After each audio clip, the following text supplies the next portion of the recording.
I think I might be going squishy on you guys.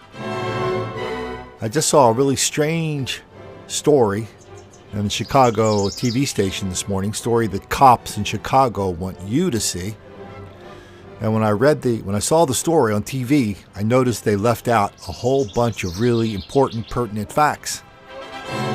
And I thought to myself, well, maybe it's because they're TV, they just didn't have time to include all the important stuff.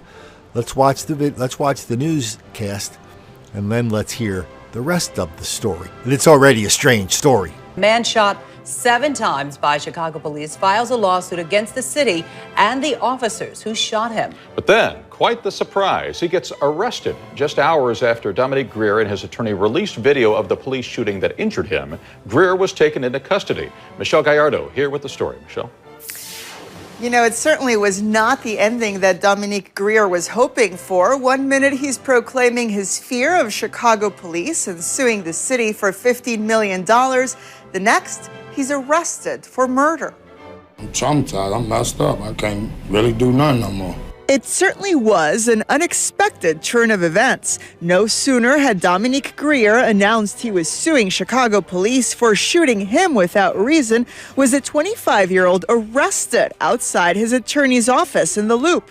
Investigators say Greer was wanted for a murder that took place May 27th inside a home on the 5600 block of South Wabash. Earlier, however, Greer portrayed himself as an innocent victim of police brutality. Now I fear for my life because I see the Chicago police do stuff every day to people. According to the lawsuit filed this morning, Greer was shot by police without reason in the early morning hours of July 4th, 2014 in Englewood. This private surveillance video shows Greer as he runs into an alley near 74th and Vincennes carrying a gun. Greer throws the weapon in the air, and that's when he is shot 3 times by police.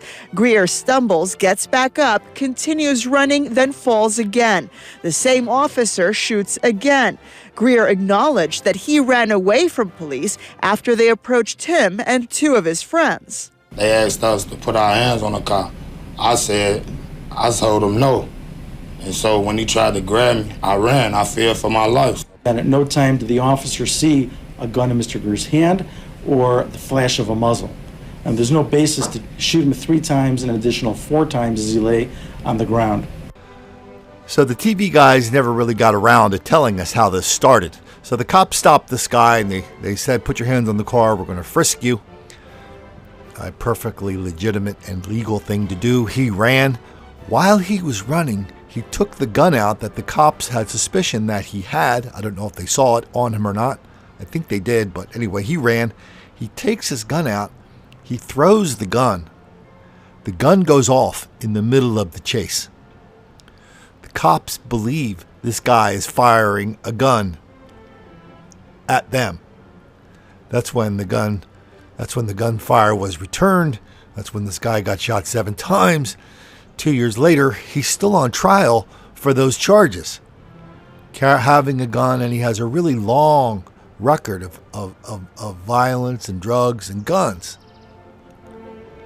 Even though he was sitting there telling everybody in his lawyer's office that he really didn't do nothing, and the cops are the main gang on the streets that are causing all the violence. That, of course, is straight word for word from Ta-Nehisi Coates' book. I think he called it a letter to his son or something. He talked about how he grew up in Baltimore. He was the darling of the black people are relentless victims of relentless white racism movement. Anyway, they grabbed him on another murder as soon as this press conference was over. Now, there's so many things going on in this press conference. One, did you see how well he was dressed? That's the lawyer buying him a suit. 2, did you see how he was saying certain things like, I can't do anything anymore. I mean, that's strictly for damages. The guy was not really employed before. He said he may have had a job as a janitor somewhere, spent most of his time out on the streets playing dice and threatening people, if not killing them.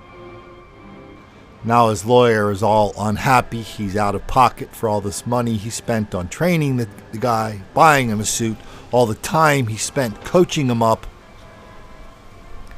when all he really had to do was just go to the cops, just go to the reporters and say the cops violated the number one rule of policing in Chicago today.